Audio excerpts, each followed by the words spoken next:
All right. Hey there, traders. We are live, and Greg is late.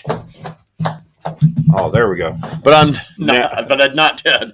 Now I'm complete. All right. Yay! Episode number 41. I complete Everything's you? late and nobody dies. You complete me. Lucky 41? Lucky 41. Oh, my God. I'm in a really weird mood today, as you can't tell. Nice. Yeah. Nice. Yeah. So- It's been a hell of a month this week. I bet. I bet. So, Man. I mean, if you're in Utah, we got a lot of people in Utah that follow us. You've seen on TV the flooding and everything that's going on. And for those of you out of the state, once every 25, 30 years, it gets insane and the mountains come crashing down upon us. And, Yep. And All the mountain year. juice is what I call the water. Mountain juice. and Greg's house is about a block away from it. Yeah, it's like I drove home last night and looked at 1700 South, and it was a river. Yeah. Like, I'm not even exaggerating. I saw it on the news last night. It was and the Wasatch Hollow. That's like a huge hill that goes down there, and, right. And you go and walk your dogs down there all the time, and there's like the Immigration Creek down there. Right. It is a lake. Yeah. Like, it's a lake. There's like 30 feet of water in that ravine, man. It's a lake. That's insane. And even in the park, that's next to it, that's higher, that water's coming up so high, it goes into the park and the playground in the park, which is way higher than where that ravine is. Right. The water was like, last night it was up to the bottom of the swings. Like, the playground is underwater. And you would think, like, where you're at here in Sugar House is like, it's a mountain. You're basically on the side of a mountain. You'd think the water would just run down, but no, it runs into all the little valleys and crevices and whatever. So crevasses, en français. No, it's crazy. That's like weird. Yeah, it's pretty insane. All right, Marvin Wynn. Is this written on a scroll as prophecy? Everything in Utah is written on a scroll as prophecy. Absolutely everything. That's Utah. How's it going, Damien? Hey there. Sleepy Reader. That's Damien. He's our friend from the Portland comic crew. So you're 666? Yeah, Sleepy Reader. There you go. All right. So Hail Satin. I love the pants. Yeah. Satan. Sorry. So we I actually had something I wanted to discuss today, but real quick, I just had a regular customer message me. He's going to be sending me some books to have pressed and cleaned. And he was like, just take a look at them. Let me know if you think that they're worth sending in to get them graded. Mm-hmm. And I was like, I'll run this by Greg. We're going live in a minute. I'll run this by Greg. But he's got the Avengers 3, 6, 9, and 10. Yeah. Like low grade even. I mean, CGC 2 on something like that is still going for $200, $250. Yeah.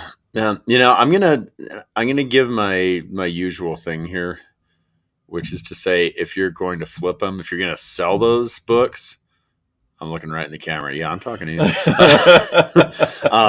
If you're going to sell those books, I would say grade them, but hurry. I don't know. I don't know if hurry is. I mean, Avengers, single digit Avengers, it's always going to be. Well, yeah, but always. we're talking Wonder Man, we're talking, all that kind of stuff. Well, and that's the big one right there. Right. Number 9, first Wonder Man. I mean, every one of those books is a key moment. Mm-hmm. But that one, Wonder Man, like if you bought Avengers 9 for an investment, then get it slabbed now. Yeah. Because as soon as there's, like, they've already announced it's going to be in the MCU. Mm-hmm. So as soon as that, we start seeing production stills, things like that. Well, the outrage is strong among the young Padawans. Yeah. Yeah, whatever. That's going to be a super hot book. Yeah. Bob? I always say, but that's me. Again, that's me. I always say, if you're going to flip them and it's a big book and it's a key book, yes, grade them. Well, if you're going to keep them, don't, because you're never going to be able to read that book again. You can read a trade paperback, you can read a reprint, you can read a digital copy. but you can never read that book. And there's something special about reading that book. Well, and I have kind of a different view on that, especially now, and my views changed from 3 years ago when we first started this. 3 years ago, do you finally like me? Yeah, I finally found out that I like Greg. Yay! Yeah. So 3 years ago, when I first got back into comics, the technology wasn't there. Certainly not with CGC. Their slabs were not UV protective. They didn't breathe properly. There was a lot of issues with having slabs from that era or anything previous. Yeah. But since then they've changed, and there's a longevity now. So if you archive a book properly, and from what I've seen, they do it properly. When you get a book slabbed, it's going to last 500 years in that slab. Yeah. So it preserves the book, and there's something to me, in my opinion, when you're preserving that book, like that's a reason to slap it. I mean, I guess, I just have fundamental differences with slabbing rationale. When I get to the point where I'm like, okay, well, I've got 6 months left to live. Well, actually, CGC, I better be at the point where I'm like, well, I got 2 years left to live. And I'm gonna my big key books. My first appearances of all the major characters and everything, I'm going to slab them. But I'm not going to slab them for me. I'm going to slab them for my daughter. Right. I mean, yeah. Well, and that's where I really differ, like philosophically. I like the idea of slabbing a book for different reasons. I like slabbing books as far as keeping them preserved and keeping that history preserved. And books like an Avengers #9. Like even a 2.0, 2.5, there aren't that many out there. There aren't enough of them out there that would warrant leaving it loose and exposed. It should bring your mind to press. It's in a lot better than 2. Well, and this guy sent me some great books in the past, and I'm sure that they're a lot better than what he thinks they are. Like he's tries to be realistic about the grades and not overdo the expectation there. But if you're preserving the book, I think that's really a great reason to do it. I don't believe personally that a slab book should be worth so much more than a raw book. Right. I think getting it done for a 5 times, 6 time return on the investment is ridiculous. Yeah. I think that's asinine. But to preserve the book, CGC does a really good job, and so does CBCS.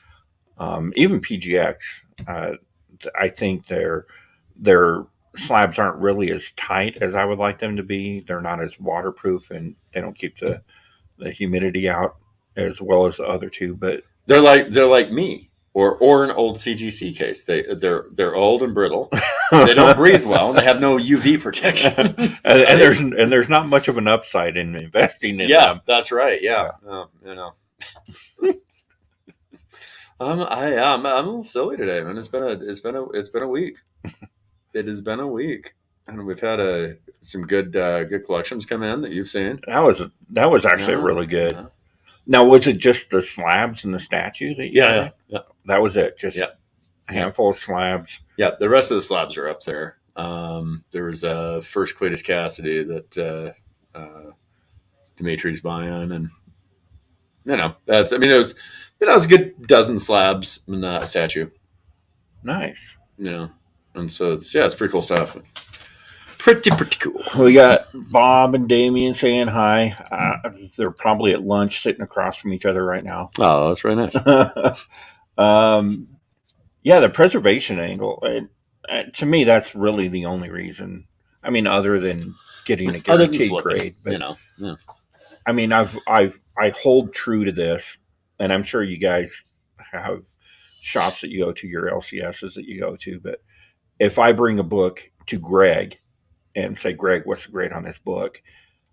whatever he tells me that grade is, I know I can take that to the bank. If I send that, if you say it's very fine, and I send it into CGC and they give me a whatever that CGC number is, if it's not exactly what you told me, I'm like, yeah, they don't know what the hell they're talking about, because you've got 25, 30 years experience doing this. And so, yeah, I opened the store when I was 4. so to me, the great part of it isn't as important as the preservation part. Mm-hmm. And of course, that being said, there are better ways to preserve your books. Yeah. I mean, I keep mine, face up in the sun.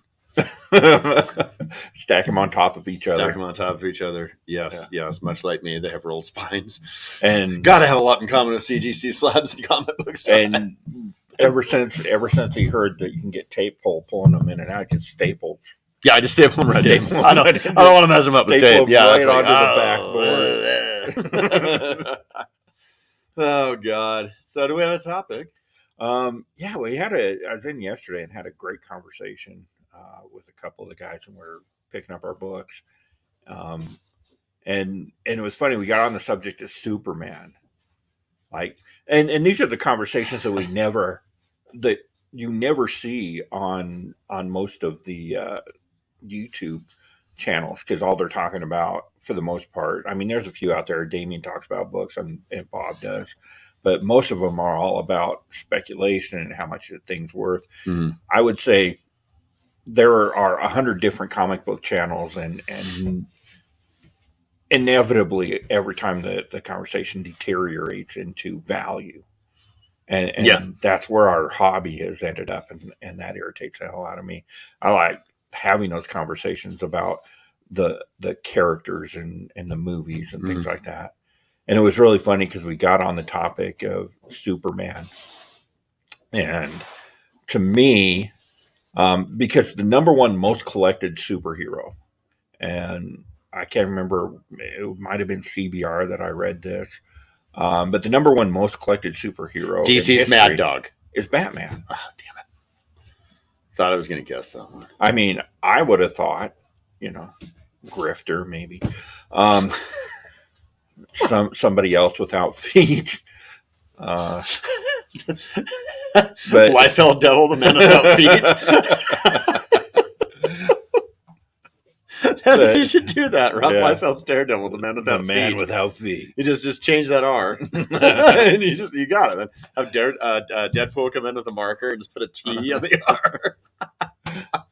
Anyway, yeah. That's I would say Batman. Actually, no, I would say Superman. No, because remember my point yesterday? I said Batman because I said I think Superman may be the most popular character, but not the most collected character.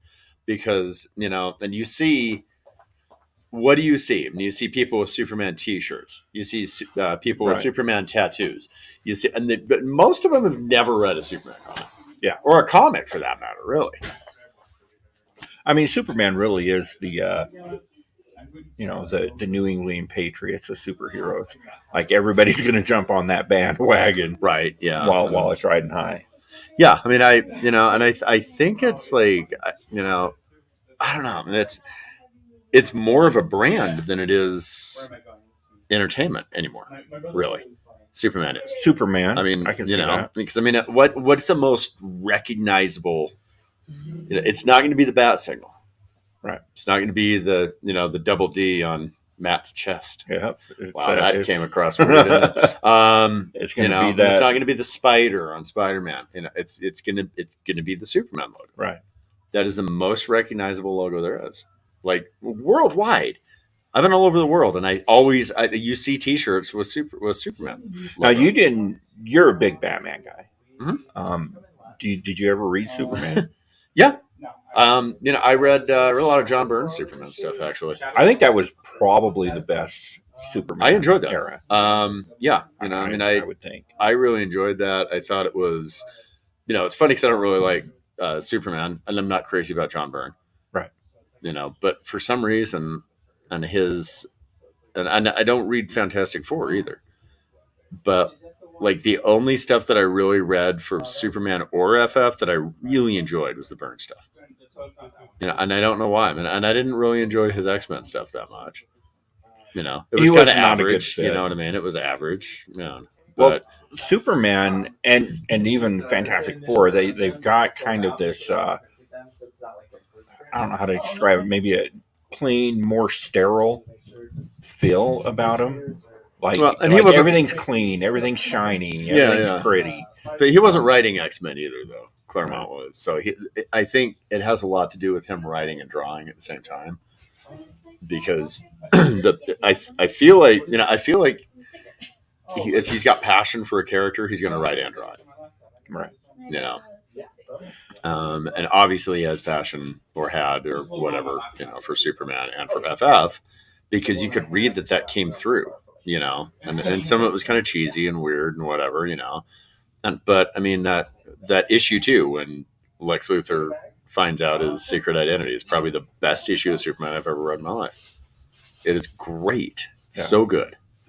Yeah, I don't think Byrne does really great with the dirty, the dark, gritty. No. He would never work on Batman. Oh no, that's he did that story, Many Deaths of Batman. Yeah, it was right after Death in the Family, and it was okay, and it was all right. His West Coast Avengers stuff was pretty good. Yeah. But again, West Coast Avengers was a lot. I mean, everything West Coast is a lot brighter, more sterile. Yeah, that's very true. Than the dirty, gritty streets of New York. Yeah, that's true. So, yeah. But I mean, I think it was a lot of fun. I think it was really cool. But yeah, I would guess that Batman is probably the most collected, most read, whatever. Right. And I would say probably followed by Spider-Man. Yeah, and I think it was Batman is number one, Spider-Man's number two, Iron Man, Avengers. Yeah. I mean, everything else is Marvel. I mean, Superman is in there at like number 7, number 8 of the top 10. He's 2 under Submariner, right? Yeah. Hellcat should be number 1, damn it. Hellcat should always be number 1. She's number 1 in Grifter, LOL. Yeah, I know. You and me both, man. Dude, I love Grifter. I love Grifter. I think that's a great character. Man, I tried to make a Grifter mask. I just kept walking into shit. I just had a handkerchief over my face with eyes drawn on it, and I was like, knocked myself out like 3 times in a weekend. It was crazy. Yeah, I am a Grifter fan. Grifter. Yeah, it's. Yeah, he grifted you by making you bile. Possibly. No, I don't know. Yeah, I mean, there's no, I guess, title or superhero or anything that I look at and get mad about. You know what I mean? Like, except maybe Gargoyle. But that's only been recently. That's just recently. That's just the last couple of months. But man, I mean, I'll look at things like, I'll look at the Spider-Verse stuff, and I'm just not a fan, man. I'll look at the Spider-Verse and the Spider-Gwen and the Spider-Boy and the Spider, blah, blah, blah, blah, blah. And I'm just like, man, I don't want 50 versions of one of my favorite characters. I just want one of my favorite characters. And, and I understand, and if they do a crazy, weird story where Spider-Man, say he's at Reed Richards' laboratory to get his blood tested to see if he's toxic to Aunt May or something weird, you know what I mean? And, and Reed Richards is like, I'll be right back. And he just like literally pokes his head, his body stays there, and his head just goes out the door. He's like, Sue, you okay? And when he's gone, Spider-Man's like, whoa, man, what's that? And he touches a button, and he's just, whoa, there's so many different versions of me, and then you have a 2-issue story, and at the end he's like, woo, good thing that wasn't continuity or something, I don't know, whatever, I mean, okay, that could be a silly little story, and I look at that stuff, and I'm just like, oh, okay, Spider-Punk, I hate Spider-Punk, but I like Spider-Punk. I think that's a cool character concept. Oh my god! But to me, all that stuff should be, let's throw that into a what if. What if? Yeah, exactly. Yeah, one shot and what if. I mean, that's fun. I mean, But No, I look at Spider-Verse. I look at Spider-Punk, man, and I'm just like, oh my god, could you try any harder to try and be cool? I think Spider-Punk is cool. Oh my god, man, no. I like But Spider-Punk. anyway, whatever. And I'm not completely against Spider-Gwen. My biggest issue with Spider-Gwen is I think that creating that character just cheapened that entire Gwen Stacy dies storyline. Yeah, I kind of think so. No, I'd agree. No. Like that was huge. That was huge for our era. Yeah. Because Spider-Man was a kid. That was the first. I mean, Uncle Ben died, but well, your era. Remember, I was in my 30s. You're what, 6 months younger than me. There you go. But I didn't know you were in your 30s. That's tragic, but that's part of his origin. Yeah. But Gwen Stacy dying, that was like the big and impact. that was a gut punch, man. Yeah, that had worldwide ramifications. Yeah. And, but I mean, I guess my point is with that is, everybody like has their own thing. You know what I mean? Everybody has something for them. And that, I mean, I don't want to take it back to that, but it kind of speaks to the diversity thing. The diversity is not just, white, brown, black characters, queer characters, straight characters. Diversity is different characters for different people, and it's like the diverse group of characters that are in comics right now. Even though it might not be my thing, it's great that they're there. That's awesome. I love when you know what I mean? It's like, and people love Spider-Gwen.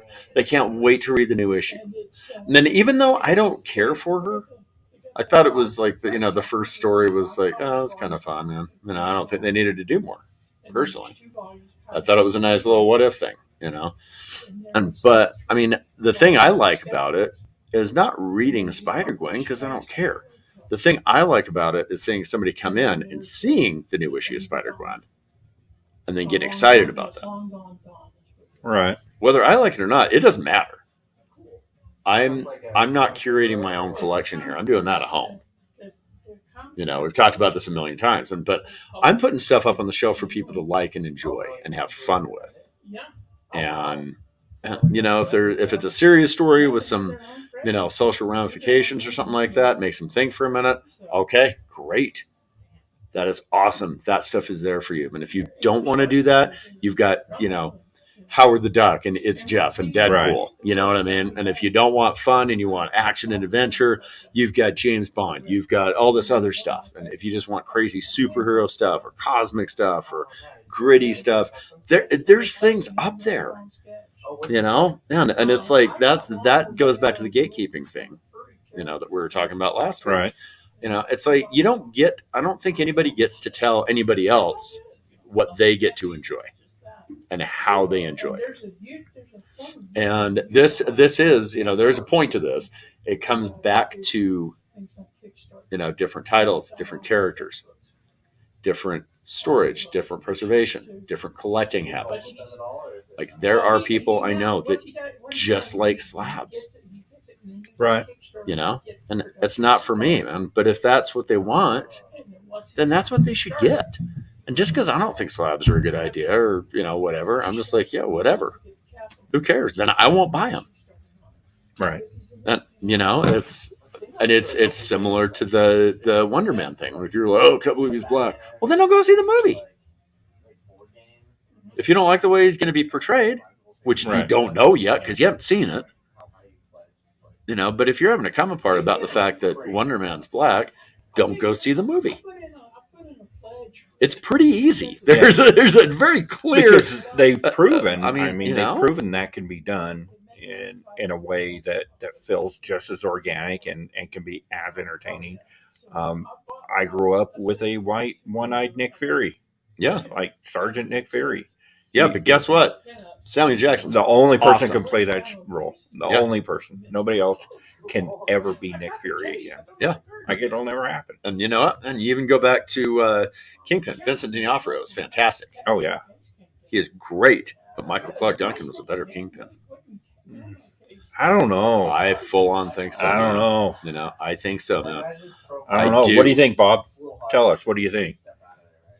What do you think? We're waiting. I can't hear you. He's our Kingpin expert. Our Kingpin expert. Yeah, I think cinematically, man. I think cinematically he was so good, and because he was so large and threatening and towering, and and he was like quiet. I think that Vincent D'Onofrio,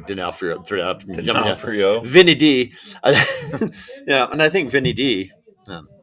Purple stuff, juice, Vinny D. I think that he is perfect to play him now. I wouldn't want anybody else to play him now. Man, that's tough because I really did like Michael Clark Duncan. He was so good, man. Like that was my favorite takeaway from that movie. He was so much more intimidating, I thought. I think so. Vincent D'Onofrio is more unpredictable and scary. Michael Clark Duncan is more intimidating. Well, Duncan played, and it really gets tough because Kingpin can be both, like just the big, brutish thug, like I just drew a blank on that gangster's name, like just a big mean gangster. He can be that, but he can also be this quiet psycho. Well, and I think D'Onofrio has the subtleties better. Yeah. But as far as a comic book villain, man, I just, I don't know. I just think, wow. Dave says Bob is the best Kingpin. So Bob, he did a cosplay as Kingpin. Looks exactly like you would expect Kingpin to look. It's like, nice. It is phenomenal. Evan, hey. All right, Evan Black. Couldn't agree more with Greg. What? Oh, my gosh. Wow. Diversity of characters is all about connecting between readers and the character's world. Somebody agreed with me. Somebody famous. Okay. So yeah, and just so everybody knows, Evan Black is going to be at the little mini comic convention that they're doing up in Ogden. Cool. OgCon. Right on. That they're doing Saturday. So pop in, check him out. He's got some great stuff. Very talented Utah creator. We love our Utah creators. Absolutely. You bet. Especially the big timers like that. Yeah. Like me. I did a cover. But yeah, that wasn't very good. But I had fun. I think it was cool. And you loved it. Cool. It was for you anyway. Who cares? Cool. So, yeah. I don't know. I think Vincent D'Onofrio, best Kingpin. I think he nails more of the subtleties and the layers. I like my Kingpin to be kind of psycho and unhinged.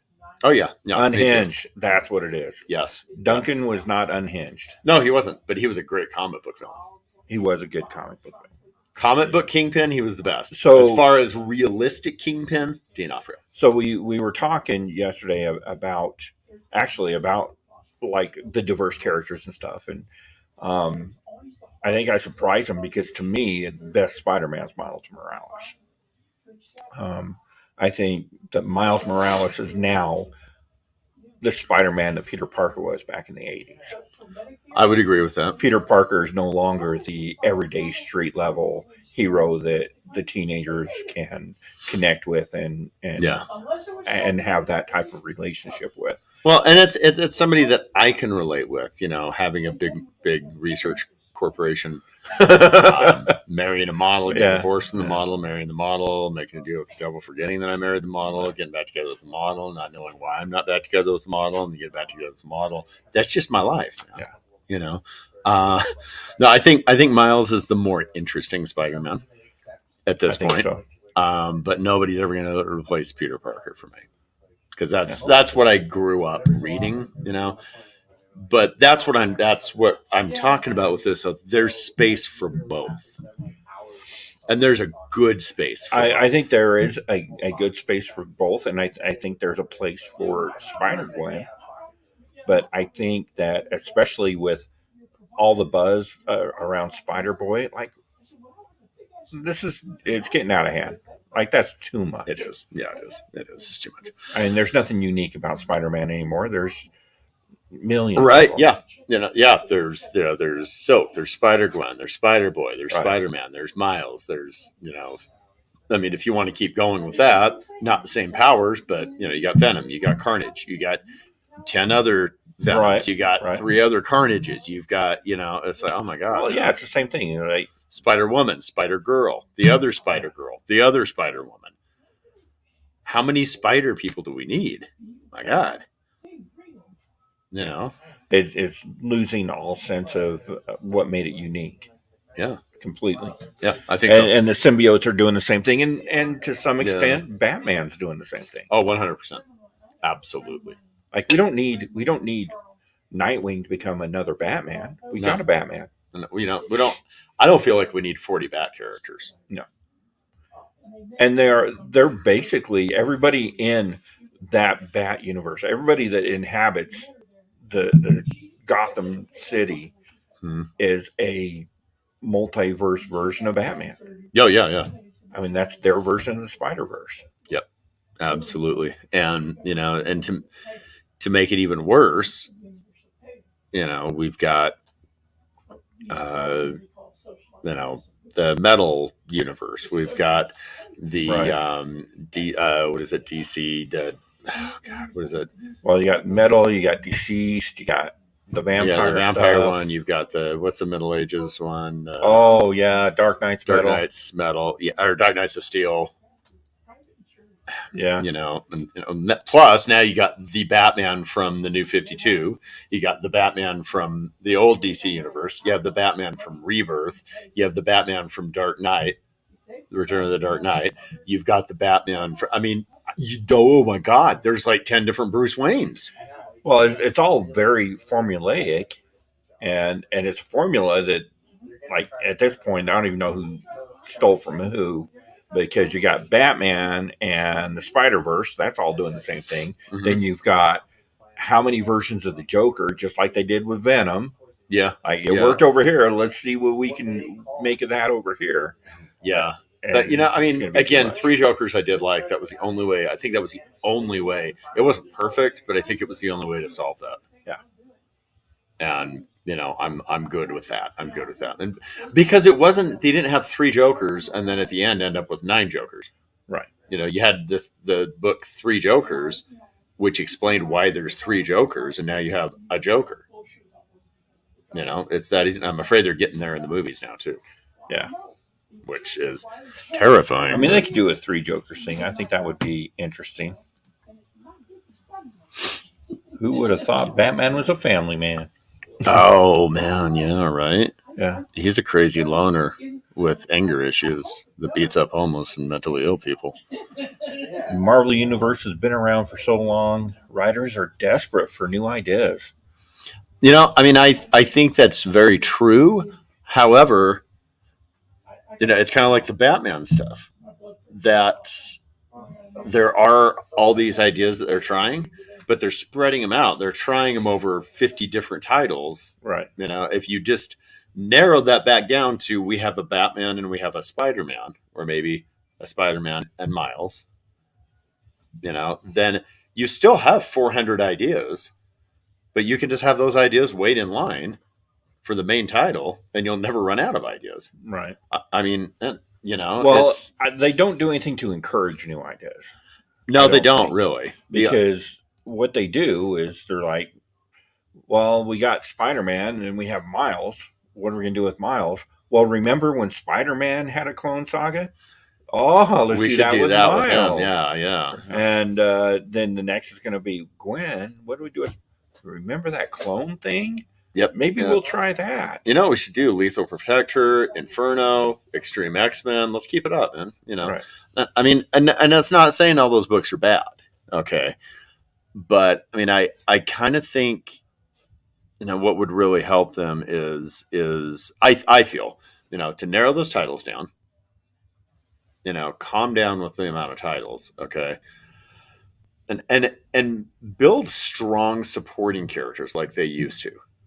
Yeah. You look at old Daredevil stuff, right? You have Elektra, Bullseye, Stick, Kingpin. You've got all these characters that are so strong.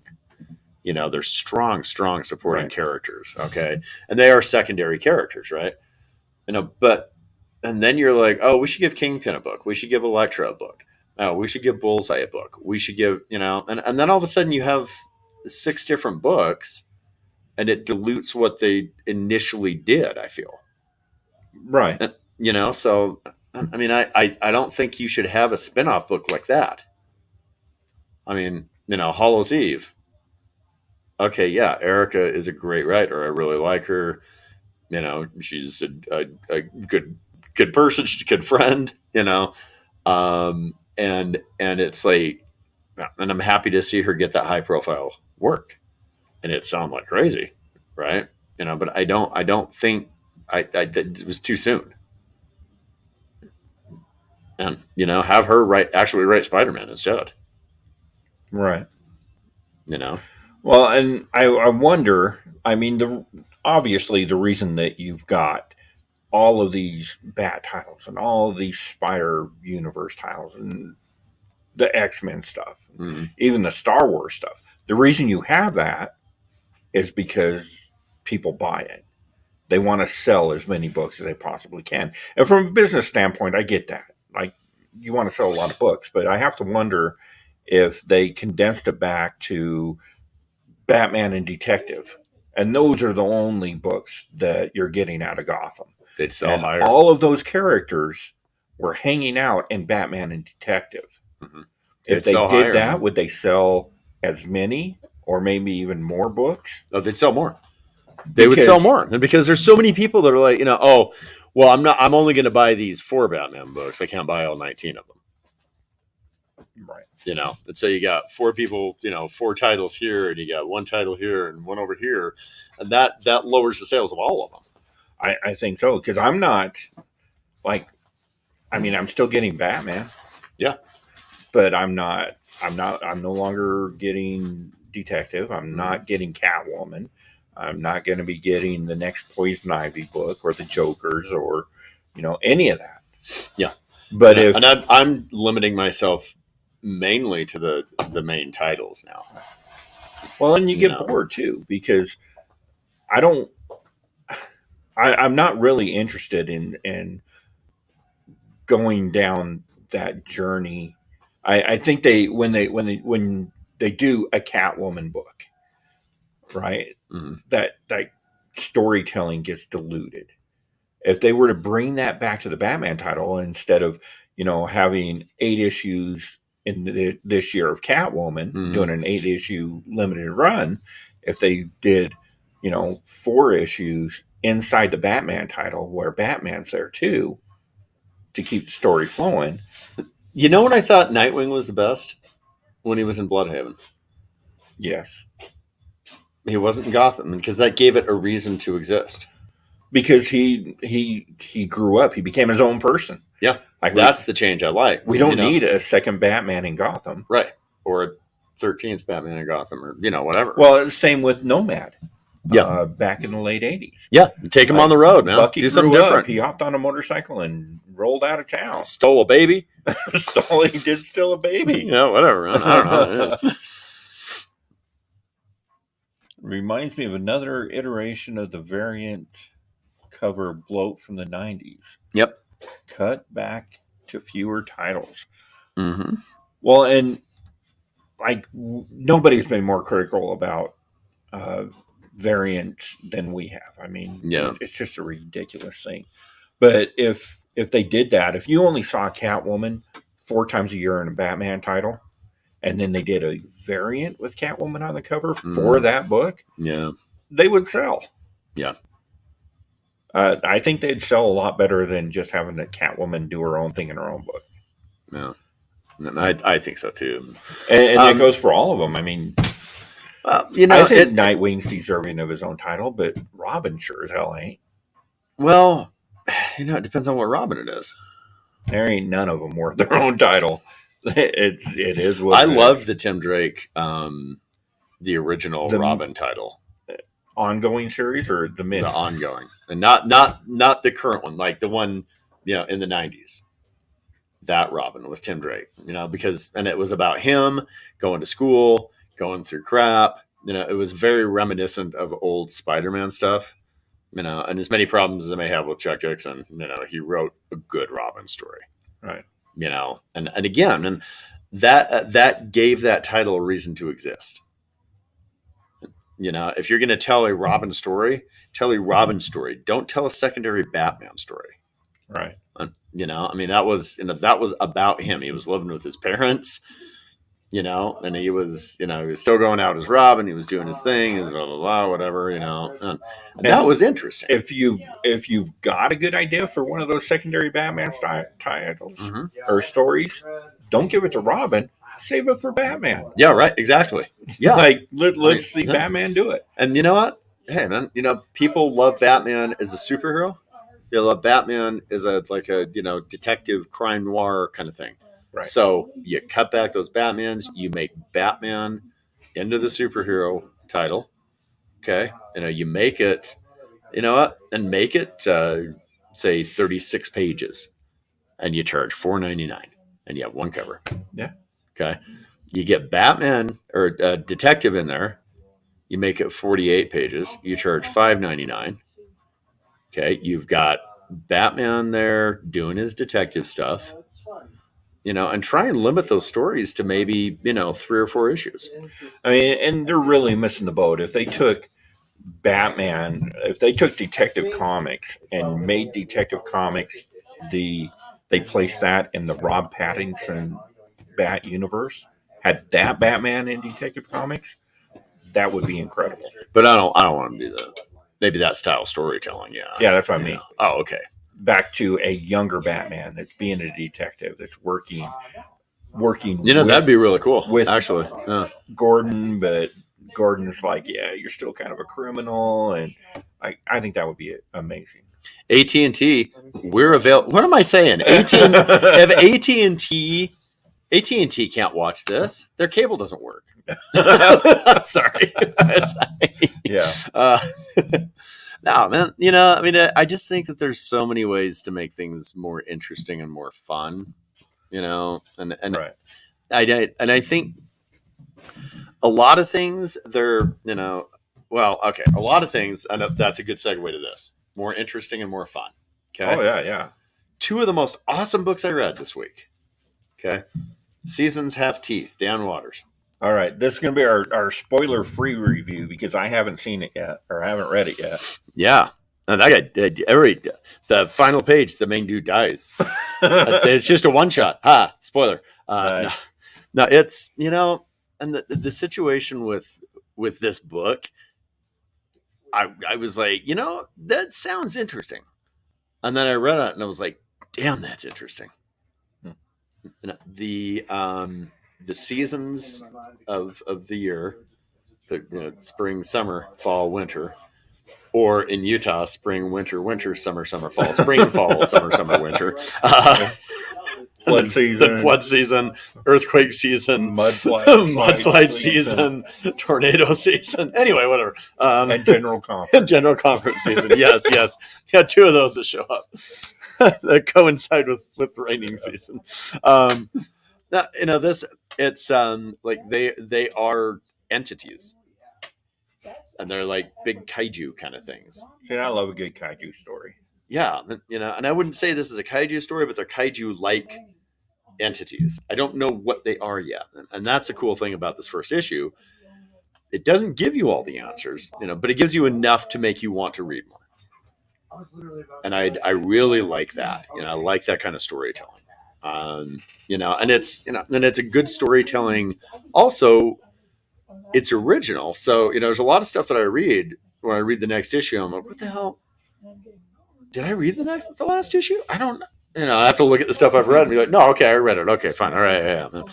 And as much as I love Daredevil, I do that with Daredevil sometimes too, because sometimes those stories jump a little bit from issue to issue. And I can't remember if I read the last one. Still great stuff, but this is the kind of book I love, because I want to know what's going to happen next issue. I can't wait to read the next issue, and I'm going to remember exactly what happened in this, because this is original. This is like nothing I've ever read.